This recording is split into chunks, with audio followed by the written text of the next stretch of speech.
Perusahaan Daerah Air Minum PDAM Tirta Mauntala Aceh Besar menerapkan sanksi bagi penunggak. Penunggak beban air bersih berupa pemutusan sambungan bila pelanggan enggan membayar tepat waktu. Tindakan tegas diperlukan karena tunggakan pelanggan mencapai miliaran rupiah. Hal tersebut disampaikan Direktur Utama PDAM Tirta Mauntala Sulaiman usai konferensi pers tentang dampak bencana banjir terhadap pelayanan air bersih di kantornya belum lama ini.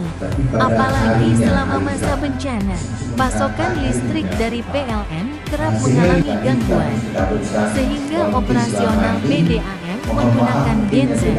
Menurutnya, sanksi yang diterapkan berupa pemutusan sementara bila masa pembayaran lewat 3 bulan berturut-turut. Dalam menutupi kerugian, Sulaiman berharap adanya kesadaran pelanggan untuk melunasi tagihan tepat waktu baik melalui loket resmi maupun kanal pembayaran daring. Pembayaran ada 15 tempat, ada BSI, ada Bank Aceh, ada Alfamart, di mana-mana aja boleh. Ada boleh ya. PPAB bisa, Kris bisa, semua bisa. Pokoknya kita kasih kemudahan lah ya. Kemudahan, jadi nggak usah di sini lah. Di sambilan tidur bisa bayar lah. Sambil kita mengingatkan kelupaan daripada pelanggan kita supaya ini saat membayar listrik berimbang lah bayar air. Memang nggak ada sanksi Pak, denda gitu. Kalau tempat lain kan biasanya kalau telat bayar kan denda. Oh nggak ada. Pelayanan sosial kan. Hanya kita minta kesadaran saja.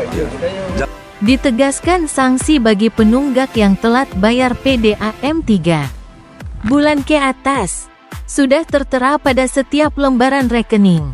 Jika tetap tidak dibayar maka terpaksa diputus sementara dan untuk menyambung kembali harus melunasi tunggakan plus biaya administrasi atau penyambungan baru. Dari Aceh Besar, Fajar TV Online melaporkan.